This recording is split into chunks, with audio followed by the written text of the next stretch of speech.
So, what we're going to talk about today is the history of esports. I've done a history on gaming video. If you haven't seen that, I totally recommend you check that out as well. But today I want to focus solely on competitive gaming because the history, while the two mesh together pretty well and a lot of things happened in unison, they are very different from one another. All right, so let's start out. We're going to start out with in the 60s, 1960s. A game was created called Spacewar. Now, this game was created in 1962, but the first competition for the game didn't happen until 10 years later. In 1972 at Stanford University, there was the first, what's recognized as the first video game competition. It was called the Intergalactic Spacewar Olympics, and the grand prize was a subscription to Rolling Stone magazine for the year, which is pretty cool. So 1970. So that's when this first started. So the game, 1962.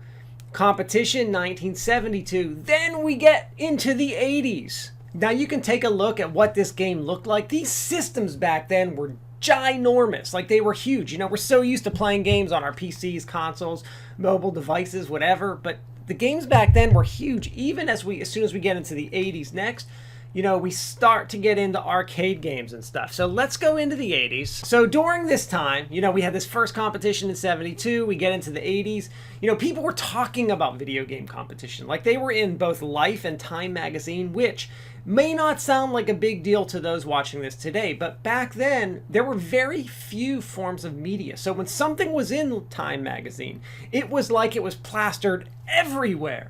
So it's kind of cool to know that, you know, this has been talked about for so many years. You know, over 50 years we've been talking about video game competition. All right. So in 1980, there was a Space Invaders Championship held by Atari. If you're not familiar, Atari was one of the first giant video game companies in the early 80s. But this competition had 10,000 participants. And it really started to establish the arcade and video gaming as something to do for competition. I have some pictures here. You can see Space Invaders, what the game kind of looked like, what the Atari games looked like back then, what the, you know, the big, huge arcade consoles looked like. They were pretty interesting, those housing units. They were huge, and people collect them today. So then in 1980 there was another event called Twin Galaxies. What was cool about this is the records from these competitions were actually put in the Guinness Book of World Records. People playing an arcade game and getting a world record, like the highest score in that game, which was pretty cool. And that's about all you could do back then, is like get the highest score. There was a television show called Starcade, which was from 1982 to 1984. It aired 133 episodes, and people would play games like Pac-Man and Centipede and compete in. That was what you did in the game, in the TV show. And I just want to point out, because for reference, those of you who were alive back then and those of you who were not, you didn't have like 200 channels on the television to choose from when you were watching a television show back then. You didn't have Netflix or anything like that. So when we talk about a TV show from 1982 to 1984, we're talking about there were people who that might be the only thing they could have watched. I mean, I remember I was only like 3 years old then, so I was a little kid, but you know, even being like 5, 6, like I remember we only had like between 9 and 13 television channels to choose from. So if something was on TV, you had no choice but to watch it. So that's how big this really was back then. And I think that's just amazing to think about, because we think about where we are, and I think about the history and the lags in competition that it seemed like it wasn't in the spotlight, but it was in the spotlight in the early 80s, which is just awesome. This is also the rise of arcades and a lot of things happening at that time with video games. There were movies like Tron coming out. People really thought games were going to take over. They didn't just yet, but they're starting to. So let's get there. All right, so we fast forward through the 80s. You know, we have things like Nintendo released. We have the, you know, Sega Genesis. We get, you know, these systems are coming out.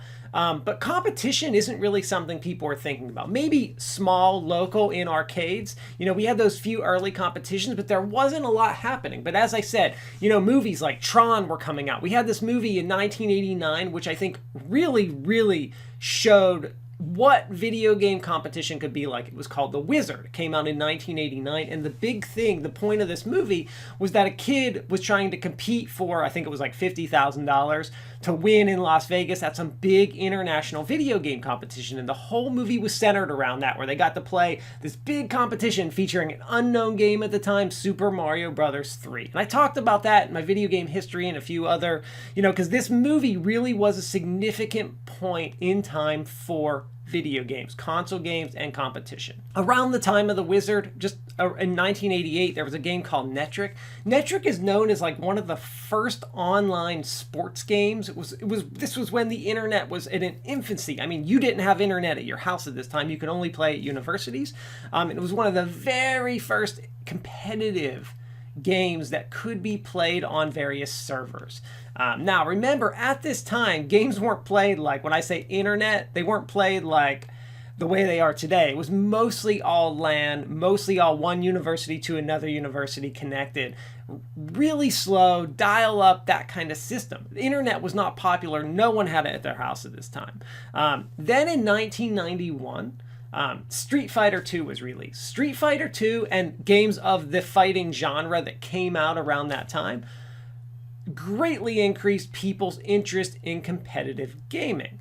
There were a bunch of games like sports games. We had Tecmo Bowl. We finally started to get the Madden series. There was NHLPA hockey came out at this time. There were games coming out that were competitive. I remember being able to compete. My competitions at this time, there was no such thing as a competition that I could personally go to or compete in. Me and my friends would have neighborhood competitions competing in these games that we could compete in. Like we'd have a huge hockey or football tournament all in game to see who could be the best. That was what video game competition was at this time. However, around this time, companies like Nintendo started to see that, maybe there is something here. Let's see what we can do. So, Nintendo in 1990 held the Nintendo World Championships, which toured across the United States. They had finals, and they had a second World Championship in 1994 with the Super Nintendo. Blockbuster Video ran a tournament in the early 90s. So there were some big competitions. Now, it's interesting because the way these tournaments got press were through things like magazines. Like Nintendo had a magazine called Nintendo Power. It wasn't just something that I was going to pick up like my local newspaper and probably read about. I mean, I'm sure it was written about in some places, but this wasn't like huge news. This wasn't showing up on the news. This wasn't something that all kids were aware of that was happening. So it was really still like small communities, small time stuff. I actually have a picture here. You can see this is the video game cartridge used during that. This is one of the most valuable video game cartridges used in that 1990 Nintendo Championship Series. One of the most valuable video game cartridges that one can buy. It has sold for many of thousands of dollars in the five figures. Crazy to think about, but that's how history goes. So, all right. So we have these few competitions in the 90s. Now, the cool thing about the 90s is we're starting to get graphics are starting to get a little better. Around like 1991, 1992, monitors start to get significantly better. We start to get better processors. We actually have desktops to work from, because before this we were working from DOS, which was all like typing code and commands to have like a game pop up. Now we're working on like what you guys know as Windows. We were finally starting to work on that kind of stuff in that early 90s time frame. It was starting to become more common. It was how we were starting to run things. Games were finally taking spotlight on PCs. They were getting much better. Graphics were getting better, and PC graphics were starting to rival arcades at the time. Arcades were going downhill.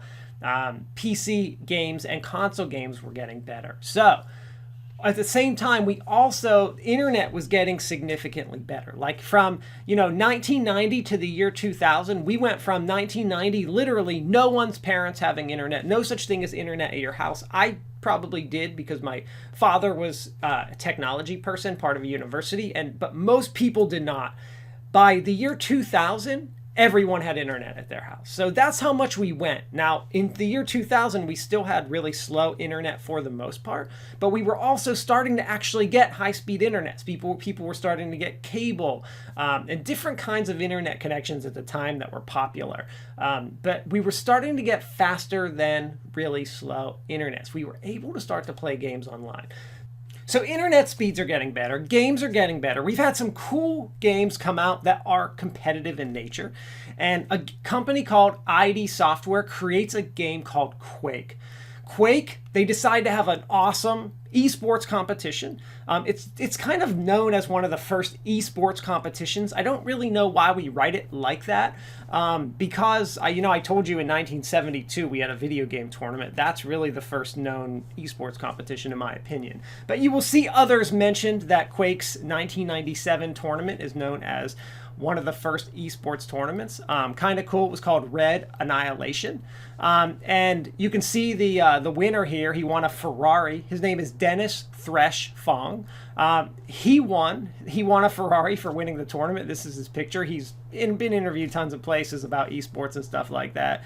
But he's known as the first real professional gamer, which I think is pretty cool to think about. So that happened in 1997.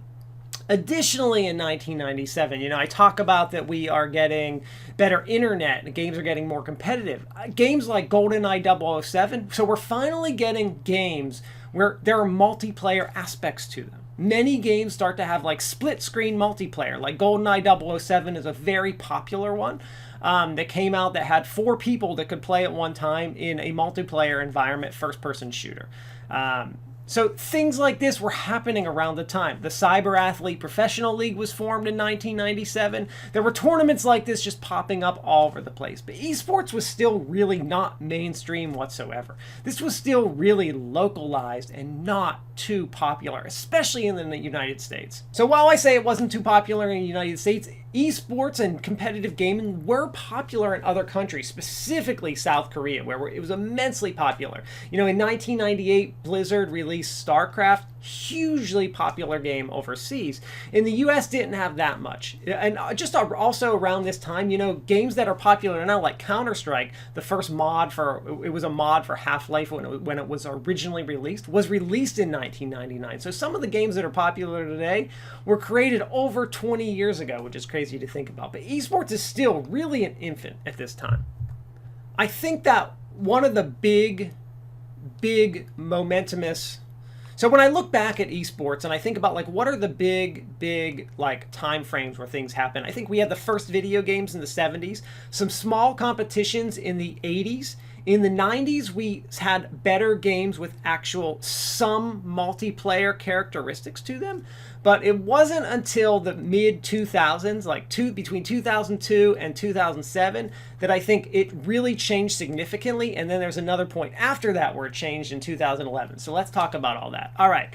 So first of all, we have this, 97, I said GoldenEye was released. We get games like Call of Duty's released in 2003. We get Perfect Dark in 2000. Games with multiplayer that have good competitive aspects. Major League Gaming, MLG, was released in 2002. They were the big video game competition place in the 2000s. They were it. It was MLG. They had the first televised tournament, which was in 2006 to feature Halo 2. Halo 2 again had this multiplayer aspect. You can play over a local area network.